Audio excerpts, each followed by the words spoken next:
सोचो अर्थ के बारे में। अपना घर ये स्पेस में शांति से तैरता है, कितना स्टेबल लगता है, एकदम परमानेंट।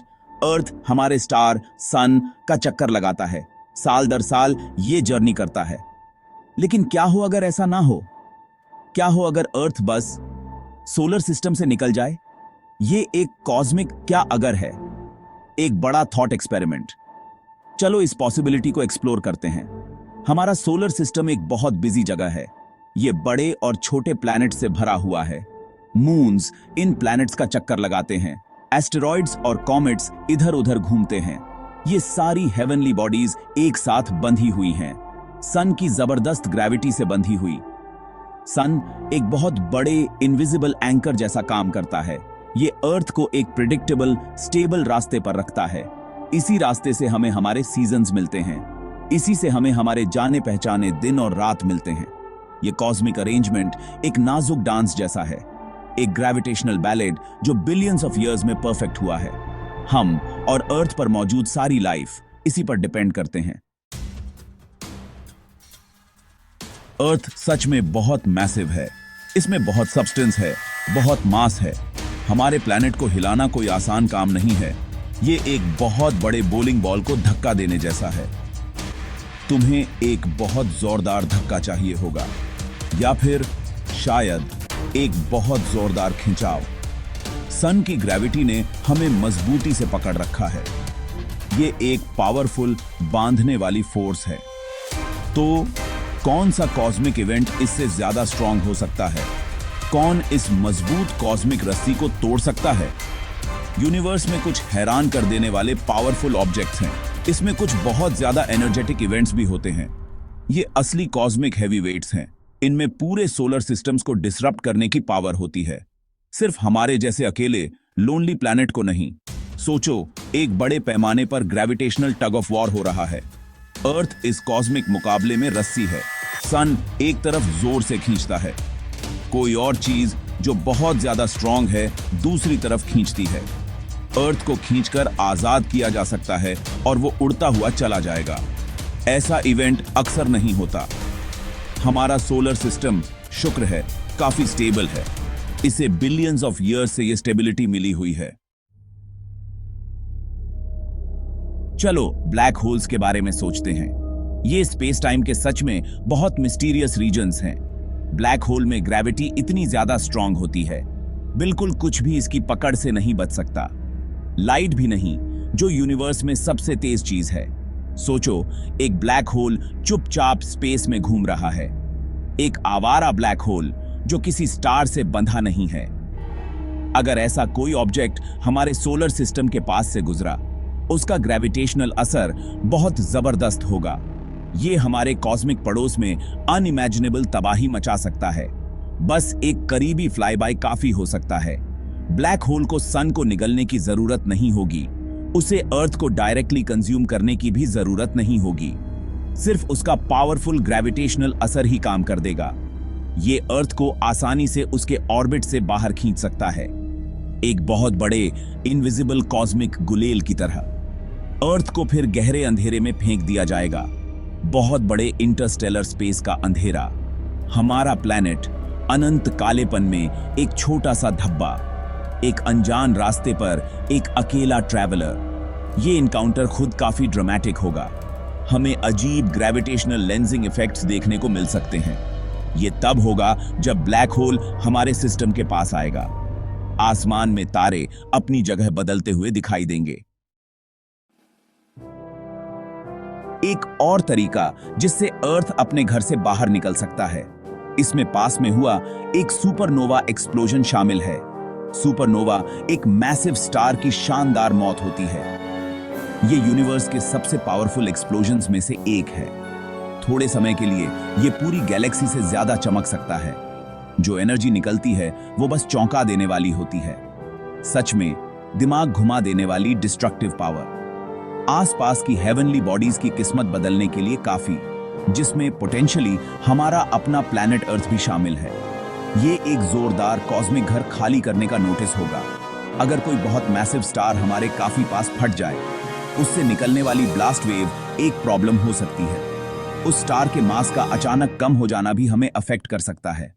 या जो ज्यादा पॉसिबल है, सोचो अगर हमारे सन का कोई साथी होता, एक बाइनरी पार्टनर स्टार जो उसके साथ ऑर्बिट करता, और अगर वो साथी स्टार सुपरनोवा बन जाता, वो एक्सप्लोजन अर्थ को जोर से ऑर्बिट से बाहर निकाल सकता है। या अगर सुपरनोवा खुद एसिमेट्रिक होता, मतलब वो सभी डायरेक्शंस में एक जैसा नहीं फटता, एक फोकस्ड ब्लास्ट जरूरी धक्का दे सकता है। सुपरनोवा से निकलने वाली शॉकवेव सच में बहुत बड़ी होती है। इसमें बहुत गर्म गैस, धूल और तेज रेडिएशन होती है। ये हमारे प्लैनेट अर्थ को फिजिकली धक्का दे सकती है।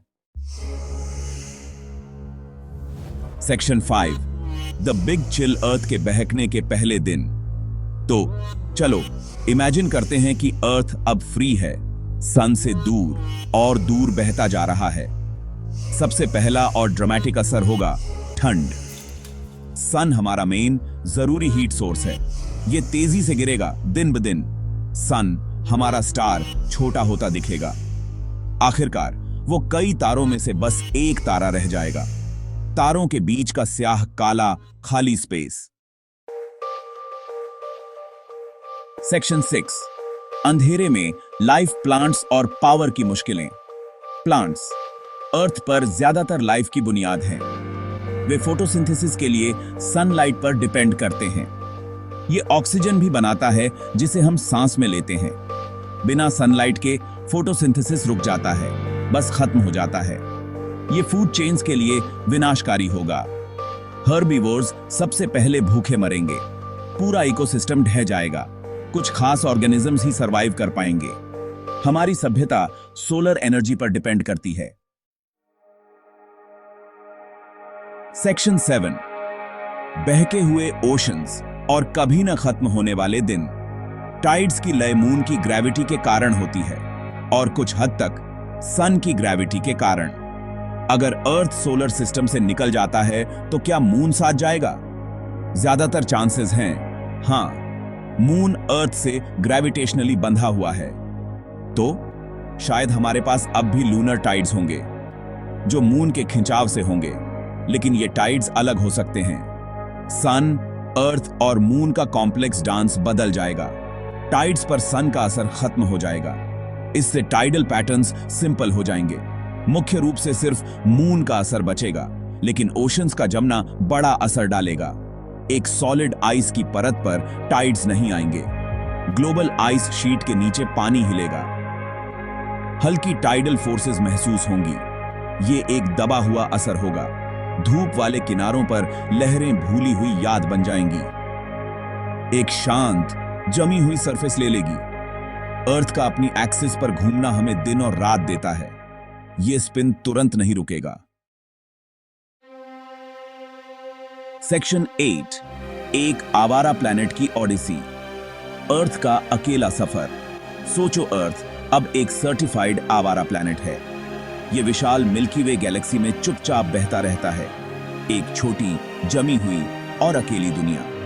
किसी भी स्टार, किसी भी सोलर सिस्टम से बंधी नहीं। शायद ऐसे बिलियंस ऑफ आवारा प्लैनेट्स हैं हमारी गैलेक्सी और दूसरी गैलेक्सीज में बिखरे हुए।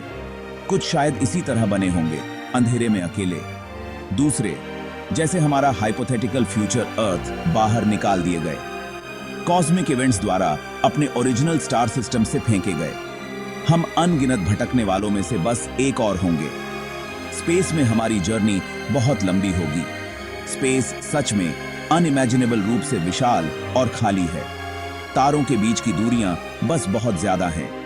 इसमें हजारों, यहां तक कि लाखों साल लग सकते हैं किसी दूसरे स्टार के पास से गुजरने में, या किसी दूसरे दूर के प्लैनेटरी सिस्टम से मिलने में। इस अनइमेजिनेबल लंबी जर्नी के ज्यादातर हिस्से में अर्थ पूरी तरह बिल्कुल अकेला होगा, ठंडे अंधेरे इंटरस्टेलर मीडियम में तैरता हुआ, एक अंतहीन अंधेरे सागर पर एक खामोश जहाज। हम अपने जमे हुए वेंटेज पॉइंट से क्या देखेंगे? तारे, इतने तारे जितने हम सोच भी नहीं सकते।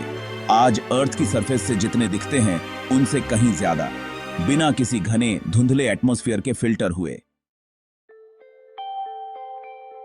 सेक्शन 9, खालीपन में सरवाइव करना। साइंस में उम्मीद। क्या ये पूरा सिनारियो सिर्फ प्योर साइंस फिक्शन है या ये सच में हमारे अर्थ के साथ हो सकता है? भयानक कॉस्मिक इवेंट्स प्लैनेटरी ऑर्बिट्स को बदल सकते हैं। हमारे साथ ऐसा होने की प्रोबेबिलिटी बहुत कम है। यूनिवर्स के पास ऐसे ड्रामास को अंजाम देने के लिए बिलियंस ऑफ ईयर्स थे। अगर ये अनलाइकली इवेंट हुआ तो क्या इंसान बच पाएंगे? हमारा जमा किया हुआ ज्ञान और टेक्नोलॉजी बहुत जरूरी होगी।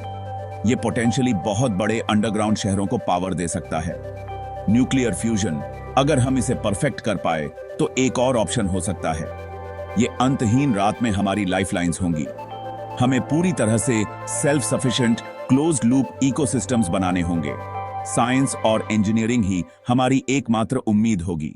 Subscribe my channel of the best universe videos.